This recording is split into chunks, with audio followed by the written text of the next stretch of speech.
Hello everyone, this is Shannon from That's So Poe, and today I'm doing week 40 of my 2022 reads.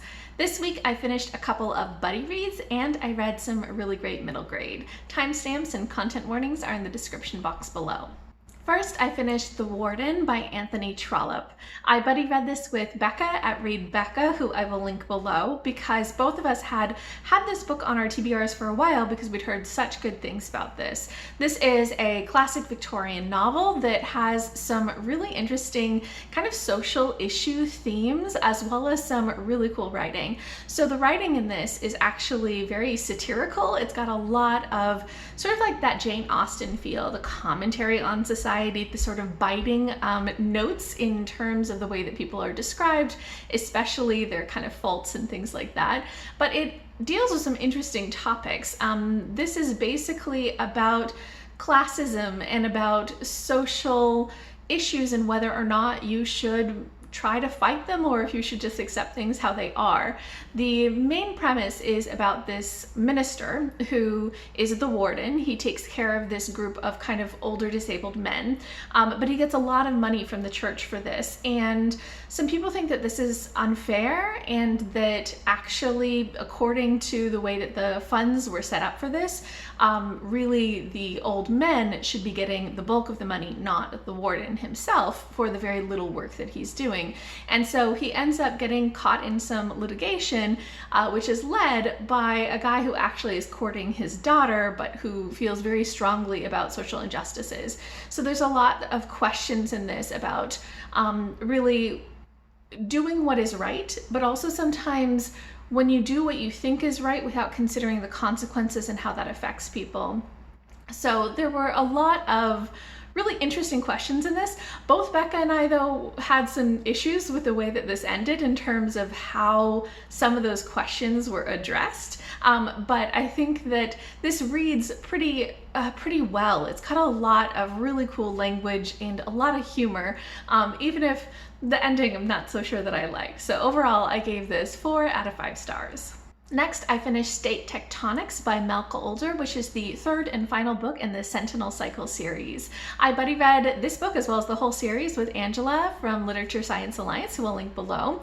And this is a really interesting series. It's basically this political sci-fi that is set kind of in about 100 years from now, where microdemocracy has taken over. Lots of different places are now electing for every 100,000 people different governments, and so it's tons of different governments, and people can just elect whatever they want and they can move around, and governments don't have to be contiguous, they can be all over the world. So really cool world building and lots of like sci-fi and stuff.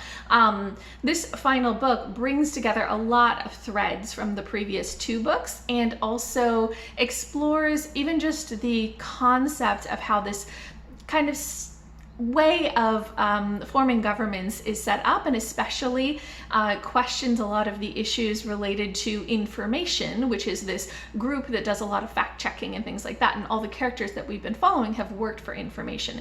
So there's a lot of questioning of the system, and just like all the other books, this is kind of like an espionage thriller, and so there's a lot of kind of that thrilling aspect of what is going to happen and all those sorts of things. Lots of action as well. I would say that this book was pretty on par with the other 2 for me in terms of I'm not so big on action and things like that, so that wasn't so great. But really cool world building and interesting political discussions. The ending, though, got a little bit monologue-y, just lots of characters speaking at length about political views and about intentions and questions of how governments should be run and all these sorts of things that just went on a bit much for me. It's kind of like a dialogue style of info dumping. So I didn't quite like that. But again, I think the series had really interesting questions, really cool world building, and I love that there's just this whole series very much focused on women who are powerful and competent and involved in politics and world affairs and all these sorts of things. So I love it for that. But this book overall, I gave 3.5 out of 5 stars. Next, I read Aviva versus the Dybbuk by Lowe. This is a middle grade contemporary set in an Orthodox Jewish community. And it follows a middle school girl who is struggling. She lost her father about 5 years before this and still is dealing with a lot of grief. Her mom is dealing with a lot of depression as well, really struggles with kind of dealing with that grief in their family. And the main character, Aviva, has to deal with a Dybbuk, which is kind of this spirit that it causes trouble and things like that, that is haunting their house and causing constant problems, you know, flooding things or tearing things up. And she's really struggling at school as well because she's constantly getting into fights with other people and struggles to really get along anywhere. But it's about her kind of dealing with all of that while also the community dealing with some anti-Semitic attacks that happen to them. And so it's all of that kind of coming together. I thought that the writing in this was really, really beautiful. I just was very drawn into this story. I think that I liked Aviva a lot as a main character because she's very flawed, she's very difficult, and just doesn't know how to process everything. And she makes some bad choices, and I just like seeing the growth of her, and also the growth of her relationship with her mother, and them learning how to process that grief and deal with everything that's going on around them. So yeah, I thought that this was really interesting. It also does delve into quite a lot of aspects of this Orthodox community. So stuff like Aviva and her mom live in a mikvah. So her mom runs the mikvah, which is this sort of women's purification bathing house type of thing.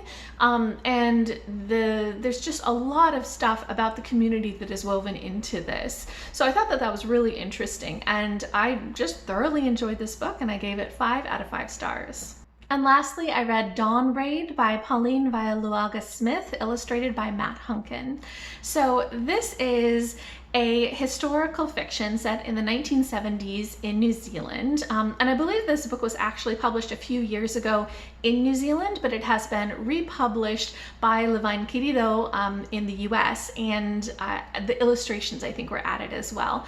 I think that this is a really interesting middle grade because it is all about a young girl. Basically, this is in the format of her diary, who is, you know, a typical 13-year-old girl. She's obsessed with pop culture. She wants to get some go-go boots. She's dealing with friendships and enemies at school, all these sorts of things, who basically becomes politically active.